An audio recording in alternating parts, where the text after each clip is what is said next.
Dentro de unos minutos se va a estar votando allí la ley más importante, la ley de leyes, y vamos al móvil con Hernán Nucera, está ahí con Coqui Capitanich, ¿no? Es así, Andy, muy buenas noches. Mientras está hablando José Mayans en el recinto, nosotros estamos junto al senador Capitanich por el Chaco. Bueno, el gobierno está confiado con que en general, obviamente la ley va a caminar. El tema es en lo particular, hay algunos artículos que tienen que ver con algunas partidas. ¿Vos cómo la estás viendo? ¿Cómo pensás que va a salir esto? Bueno, muy buenas noches. En general el presupuesto tiene 71 artículos, tiene 11 capítulos y obviamente tiene 3 títulos. Dentro de ese esquema, efectivamente hay algunas cuestiones que nosotros vamos... Acá el artículo 171 del reglamento establece claramente que tiene que ser votarse por artículo.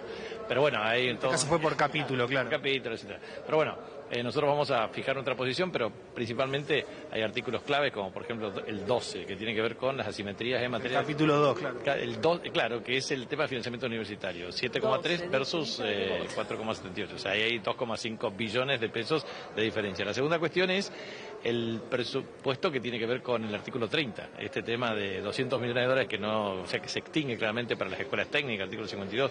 La otra cuestión, el 0,52% vinculado al financiamiento de ciencia y tecnología. La verdad es que frente a Israel, que invierte más de 5 puntos del producto en inversión de ciencia y tecnología, o 3,5% en promedio de los países más desarrollados, la República Argentina no alcanza ni siquiera al 0,25. Entonces, la verdad que es un tema preocupante, o lo mismo que el tema del FONDEF, que tiene que ver con son 800 millones de dólares también que se extingue, o el cumplimiento del 6% de la meta de financiamiento educativo, que llegó a estar en 6,47 más o menos en el año 2015. Bueno, dicho esto, que es un tema artículo 30 muy importante, el otro artículo importante es el déficit del sistema previsional. Hay 13 provincias que no transfirieron las cajas y la verdad que son aproximadamente 2.850 millones de dólares. Eso depende de cómo lo calculás en tipo de cambio. Y a su vez hay artículos muy concretos que nosotros vamos a plantear con mucha contundencia, 54, 55 y 56. Primero porque realmente el financiamiento que existe es terrible, porque así como hay 148 billones de pesos que tienen que ver con el presupuesto públicamente, como erogaciones, el tema central son casi 279 billones que discrecionalmente se realizan en operaciones de crédito público violando primero el artículo 20 de la Ley de Administración Financiera, que significa que no se pueden hacer derogaciones o modificaciones de artículos de leyes en la misma ley de presupuesto que se vota. Y a su vez también las condiciones de reestructuración de deuda, que tiene que ser compatible con plazos, condiciones, etcétera, y se viola sistemáticamente. Ahí te está saludando Andrés Lerner y el equipo del otro lado. Senador, ¿sí? ¿Cómo le va? Buenas noches, David Cayón soy. En su momento fue el primero en hablar en el recinto y dijo que el presupuesto era inconsistente e incongruente. ¿Esto tiene que ver con las estimaciones macro que tiene el presupuesto? Bueno, nosotros hemos planteado claramente nuestras objeciones en general por varias razones, por incongruencia, por inconsistencia y por inconstitucionalidad, inaplicabilidad e ilegalidad de muchos de sus componentes.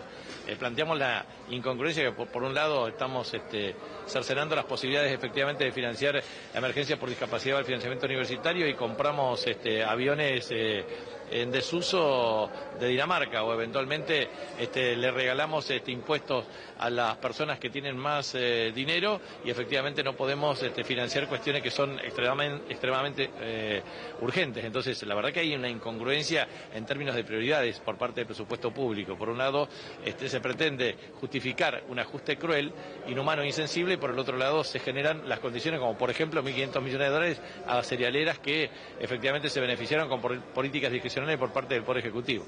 La segunda cuestión es la inconsistencia. Las proyecciones macroeconómicas, tanto de inflación como tipo de cambio, como tasa de crecimiento, no es sostenible, no es sustentable, claro. Y sobre base de premisas falsas, realmente no puede haber conclusiones falsas. De manera tal que nosotros rechazamos enfáticamente ese presupuesto por esas características. Senador, buenas noches. A usted le ha tocado también gobernar una provincia, gobernar la provincia de Chaco. ¿Cree que el gobierno de alguna manera está condicionando a los gobernadores con la falta de fondos para poder obtener la aprobación de este presupuesto? Porque si no, los números no le dan, ¿no? Sí, claramente. Primero hay avales otorgados, planillas anexas del presupuesto que corresponde solamente a algunas provincias. Se ve claramente aporte del Tesoro Nacional para algunas provincias, o se plantean transferencias para compensación de déficits provisionales para algunas provincias con el objetivo de garantizar el voto. Obviamente, las viejas prácticas que tanto desdeñaban de la casta política la aplican con tecnología avanzada. Claro. No, y me quedo pensando también en otro tema muy preocupante, el tema de la obra pública. O sea, vamos a tener otro año sin obra pública en Argentina. Veía la comparación más o menos de un presupuesto habitual de 2.000 horas. Vamos a tener 200 obras, ¿no? Ahí por lo menos incluidas en este presupuesto. Mire, ese es un tema gravísimo, porque yo lo que he transmitido hoy es que acá hay un déficit financiero encubierto de 8.8 del PIB, si efectivamente se computan todos los mecanismos de capitalización de intereses por debajo de la línea, cuando deberían ser los intereses susceptibles de invocación por encima de la línea. Pero ponele que realmente uno puede trabajar distintos criterios metodológicos y contables, pero la verdad es que se está ocultando un déficit financiero encubriéndolo como superávit. Segundo tema, la deuda contingente. Te puedo imaginar, toda esta deuda provisional después tienden a hacer a través de acciones judiciales y la cobran compulsivamente las provincias, o eventualmente el tema del deterioro en rutas. Bueno, muchos estiman, expertos, que se requieren entre 10 a 20 mil millones de dólares por lo menos para mantenimiento de red en materia de seguridad vial o pavimento u obras que son indispensables en materia de infraestructura social básica. No se construye una vivienda, no se hace un kilómetro de ruta, no se hace absolutamente nada, y tiene un efecto multiplicador en materia de dinámica de empleo y la movilización de 104 sectores.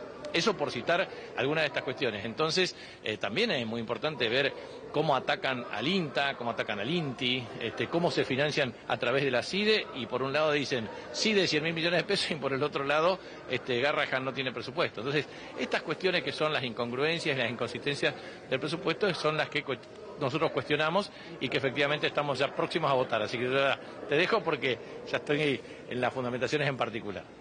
Senador, muchísimas gracias. Hernán, ya estamos cerquita de la hora de la votación, ¿no? Sí, está terminando, no, por favor. Gracias a